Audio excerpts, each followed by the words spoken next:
Heartache across our city tonight. A veteran police detective shot in the head yesterday in West Baltimore died today. Detective Sean Suter was investigating a homicide when he approached a suspect who opened fire. He leaves behind a wife and 5 children. The shooter is still on the run tonight.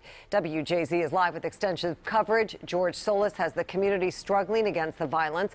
Avojoy Burnett on the officer and his family. But we begin with WJZ investigator Mike Helgren with the latest on this active investigation. Mike? Mary, the area blocked off is smaller, but police have maintained around-the-clock presence here. The governor called this a cruel and senseless crime and authorized the state to add $100,000 to the reward fund, bringing the total to $169,000 to catch a killer.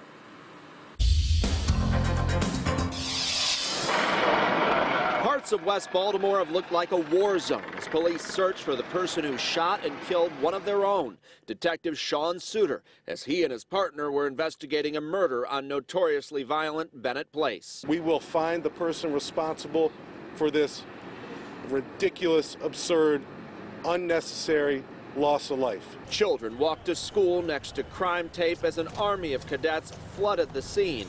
And as the hours passed, people came here to pay their respects. It's just devastating. It's really devastating. We're here to pray.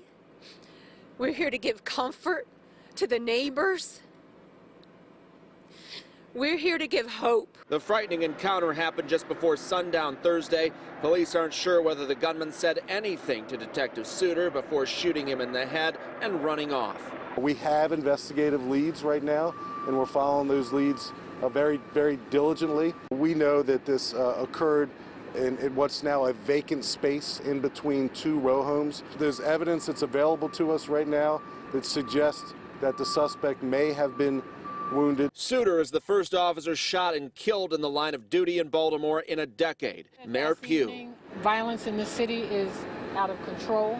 With federal agents assisting and a reward soaring to more than $100,000, the commissioner had this message for the killer. Do the right thing. Call 911. Go to a hospital. Go to a church. Go anywhere. Turn yourself in. Deputy Attorney General Rod Rosenstein, who worked in Maryland with Suter on cases, is gaining attention for comments he made tonight.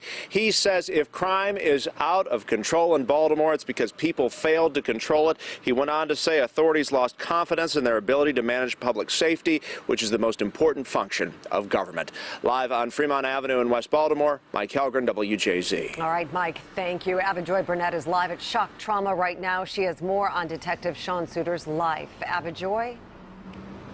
Mary, the detective's death has impacted so many people, and tonight we are learning it's because of the life that Detective Suter lived. The police commissioner said a gunman ended a beautiful life. Detective Sean Suter died here at Shock Trauma about 18 hours after he was shot in the head on the job. Detective Suter suffered a single gunshot wound to his head. Unfortunately, that wound was a fatal wound. The 43-year-old was a veteran in the Baltimore Police Department, but he also served the country as a Navy officer. Mayor Pugh said Detective Suter is from Washington, D.C., but he met his wife here in Baltimore. He leaves behind 5 children. The mayor said the youngest is just 14. And again, I ask the city of Baltimore to please pray for this family, a strong family, a police officer who gave his life doing his duty. In Pennsylvania, where Detective Suter lived, a neighbor described his friendly demeanor. Very polite guy. He would say hello, hi, and very quiet.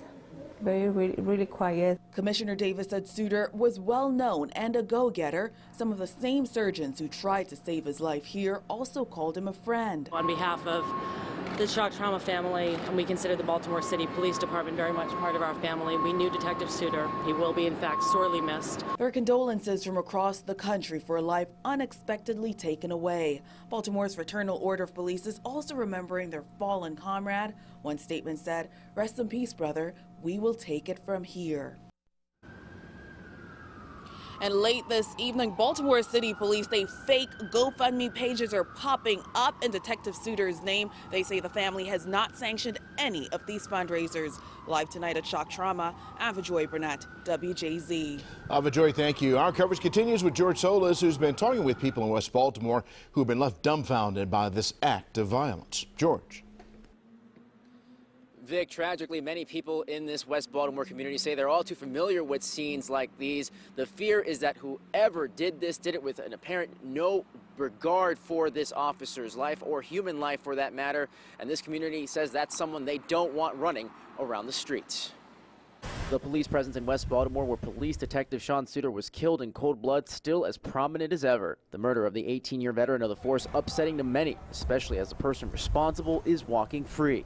It's a terrible situation, but prayerfully it's going to end safely. Larry Mulkey is an associate pastor at Providence Inspirational Baptist Church.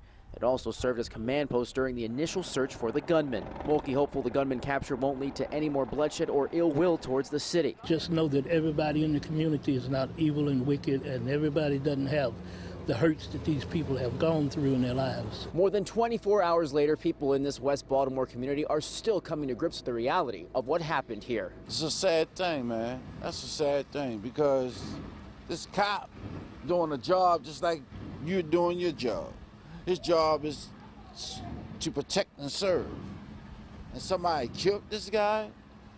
That means that the guy who killed him don't care about nobody. Ricky Moore, like many in the community, watched from his window as police swarmed the area. Yeah, this whole area was like a war zone around here. I mean, it was so, I ain't never seen that many police. Baltimore Ceasefire, a movement working to put an end to murders in the city, says they plan to honor the life of Detective Suter as well as help the community heal during this dark time. We believe that every place that someone loses their life to violence in this city should be sacred ground, and so we pour light and love into the space. Across social media, people also expressed their condolences, including numerous police agencies.